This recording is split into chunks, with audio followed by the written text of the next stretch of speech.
Hello, friends. I want to speak today about forgiveness and accountability.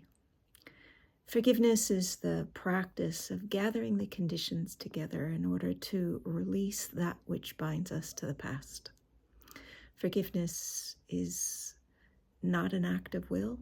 It doesn't happen in a time framework that we decide. And depending on our circumstances and depending on what we're forgiving, it can be a mixture of challenging or not available to us. So when we are in the practice of forgiving, then what we need to do is we need to set it up in a way that supports us for success. And part of the way that it supports us for success is to emphasize the fact that what we are doing is being attentive to what is happening in our bodies and our hearts and our minds, and to not overlay an idea of what's supposed to be happening. And that when we start feeling intense feelings that are taking us out of what is manageable, then we need to shift away from forgiveness practice to self-regulation practice and bring kindness and compassion to ourselves.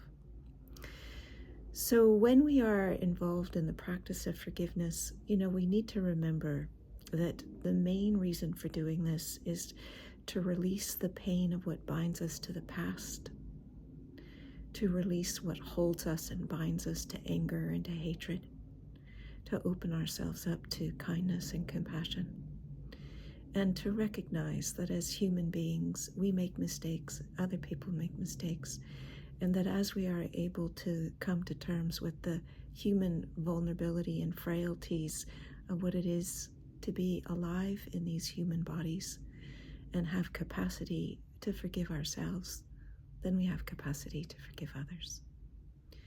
And often, the hardest person to forgive is ourselves. So for myself, when I'm doing forgiveness meditation, I start with asking for forgiveness for things that I have done that have caused harm, extending forgiveness to people who have caused me harm, and both asking and extending forgiveness to myself for the ways that I have betrayed myself or not been my own best friend or not been kind to myself or threw myself under the bus. As important as the practice of forgiveness is, and it's an important practice, it's not the same as the practice of accountability.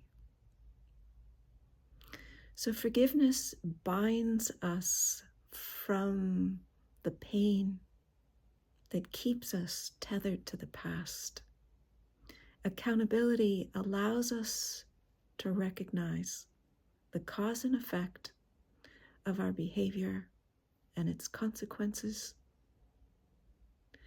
the way in which we impact each other, and to recognize that without a change of behavior, we are not reducing the causes that cause harm. So I personally love Mia Mingus's work on the 4 parts of accountability, the 4 parts of an effective apology. And it starts with self-reflection, recognizing what I've done, then apologizing. I'm sorry. So one of the things about an apology is that it references the other person's impact rather than my sense of sorry. So if, for example, we take an example that I step on your foot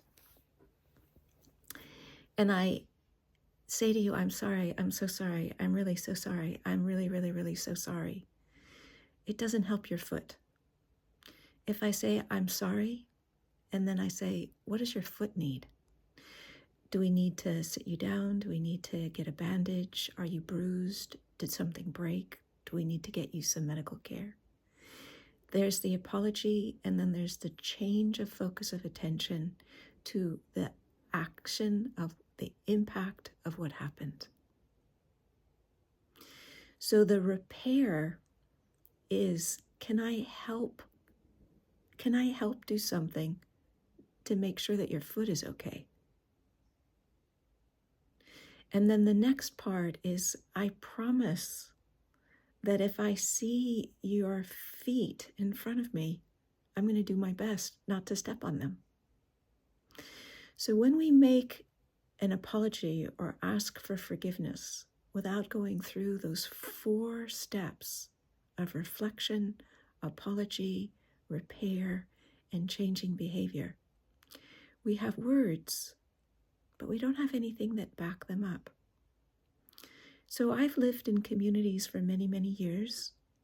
And in the communities that I lived in, we had very strong practices of asking for forgiveness. We did it all the time. We did it at the beginning of retreats. We did it at the end of retreats. We did it ceremonially at the beginning of certain occasions. But we didn't have a practice of accountability, of checking to make sure that I understood the impact of my action,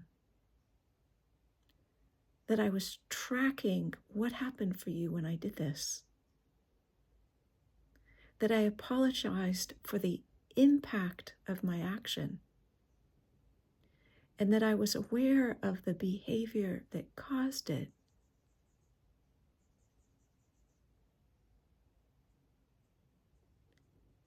And I was committed to changing that. So when we bring together accountability and forgiveness, then we have a spiritual practice that allows us to have confidence, not just in words, but that our basic needs are getting met, that are seen, are attended to, and that can support us relaxing, trusting, feeling confident, knowing that it's important to ask for what we need, and that until our needs are met,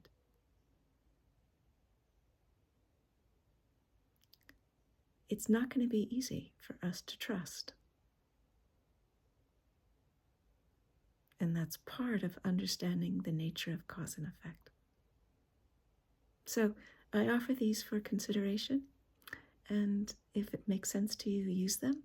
And if not, nothing to do. Leave it with me. Bye for now.